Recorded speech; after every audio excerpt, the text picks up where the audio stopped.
Hey guys, I'm Practical Gaming. I just finished watching the PS5 showcase event and it's finally happened. It's here. We have a price and a release date for the PS5 Digital Edition and the PS5 Disc Edition.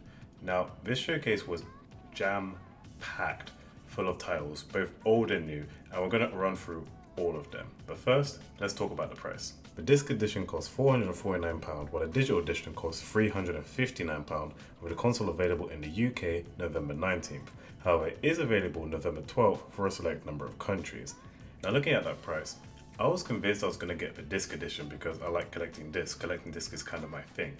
But at £359 and with the Xbox Series S at £249, I may go down the digital route instead. Now I'm hoping that the digital edition doesn't have worse graphics and the only difference is a lack of a disc drive, in which case I'd be getting the one with a hernia.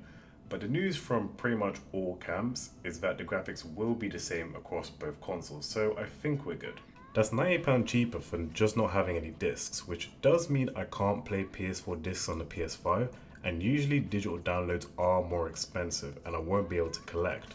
So I've just got to decide whether I still want to collect or not for that price. Now they didn't give us a pre-order date during the showcase, however I'm hearing that you can get pre-orders as soon as tomorrow, which is really encouraging, and it does make me wonder where I'm going to get all this money from. Either way, I'll be getting the PS5 in some capacity, and the price isn't stupidly high, which is a godsend. Now let's talk about some of the titles that we saw, and they came out straight out of the gates with Final Fantasy XVI, and I legitimately screamed when I saw this on the screen. There are rumors that it was coming. I didn't believe it, but then I saw the Chocobo and I realized, okay, this is happening. It's set in a very different time to the previous Final Fantasy XV, which is pretty modern. It looks almost medieval and a lot darker than I expected. Not like Final Fantasy games are light games by any means, but this looks almost an entirely different level. The beast they showed looked awesome, the music got me into it immediately, the camera angles, the voice acting, I was sold on all of it.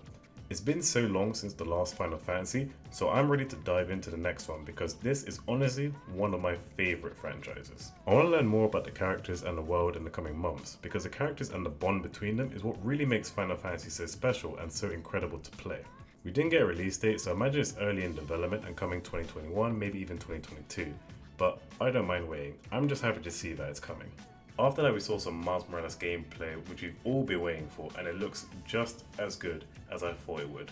The level of detail that went into this game is immaculate, and we got to see a proper gameplay sequence that took scenes from the original trailer back in June.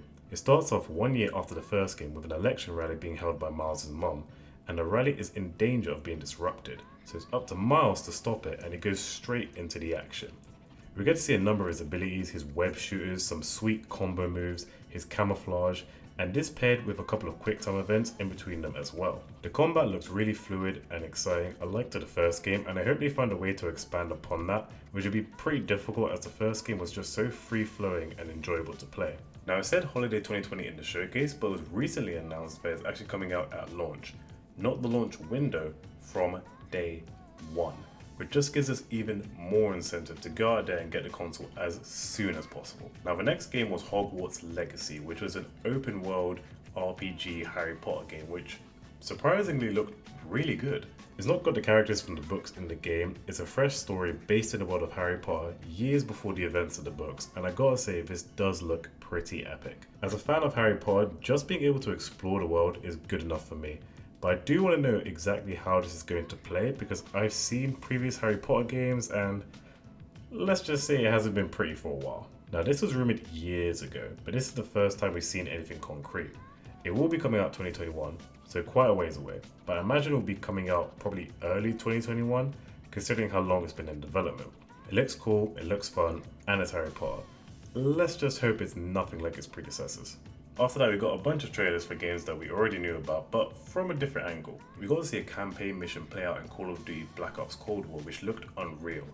I've always thought that Call of Duty did a really good job of making you feel epic in wartime scenarios, and this is no exception. Does it look the same as other COD games to me? Yes, but it does have some cool gadgets, so I guess that's something. What was more exciting, however, is that the Call of Duty Black Ops Cold War Alpha will be going live on the 18th for PS4 users until the 20th, which I don't know why it's just for PS4 users, but I am a PS4 user, so I'm not complaining. Then they showed us some footage of Resident Evil 8 Village. Not a huge fan of the Resident Evil series, bar a couple, and we didn't see any gameplay again. It didn't really show us too much more than what the last trailer showed us, but if this is your kind of game, then you're probably ecstatic over what was shown. Now the game I wanted to see more of was Deathloop, which did get delayed unfortunately, but the gameplay looked so fun and so fast paced and epic that I was satisfied with what I saw. I like the concept, I like the music, and the quickfire nature of the missions. I do just wish it wasn't pushed back to 2021, but what can you do? We also got to see a bit more of Oddworld Soulstorm, which showed us a bit more of the story and what the PS5 can do to really bring out the detail in this world. They showed us briefly Five Nights at Freddy's Security Breach, which came as a real shock to me because I had no idea this game was even in development. Five Nights at Freddy's is one of the all-time great scary games on PC, so to see it come in some capacity to PS5 is great to see. I will not be playing it on my own, however. We saw Devil May Cry 5 Special Edition, which is nothing new, but they did say it will be available at launch, which is a big boost for the roster of games for the PS5, especially with a lot of games being delayed. And speaking of rosters, Sony announced a PlayStation Plus collection, which includes a huge amount of games from the PS4, including Fallout 4, Detroit Become Human, The Last Guardian, Uncharted 4, and so on, and they will all be available at launch. This may have been in some capacity a way to rival Xbox with the Game Pass and the backwards compatibility, which is much needed as Sony is lacking in the services department already. I wouldn't say it's a massive staple, but if you hadn't had the chance to play these games before, then it's all right there for you at launch, which will help tide you over for when more PS5 games become available. Now the last two things were the teaser for the God of War sequel and some Demon's Souls gameplay. They basically just put up a logo with the words Ragnarok is coming, which is heavily implied that God of War 2 is coming. We don't know when or what it's going to look like, but it's safe to assume that it's in development. And Demon's Souls, I'm not going to lie, I legit thought it would be Dark Souls 4 or something because everything about it screamed to me Dark Souls. But I completely forgot that this game was even announced in the last showcase, and I made a bit of a fool of myself on Twitter as a result. Now, it's not my kind of game, it's just not. But what I will say is that on the PS5 engine, it does look gorgeous and it had all the hallmarks of a Souls game. It also looks hard as hell. I like it would never complete it. I can't even do Bloodborne without going through an extensive walkthrough, but it does look amazing and it is coming out on launch as well, which just adds another string to the PlayStation bow. Now, if I wasn't sold on the PS5 before, I am now. The games, the price, the PlayStation Plus collection, I'm down for all of this. This has the hallmarks to be a truly incredible generation of gaming. There was just one title after another, after another, after another.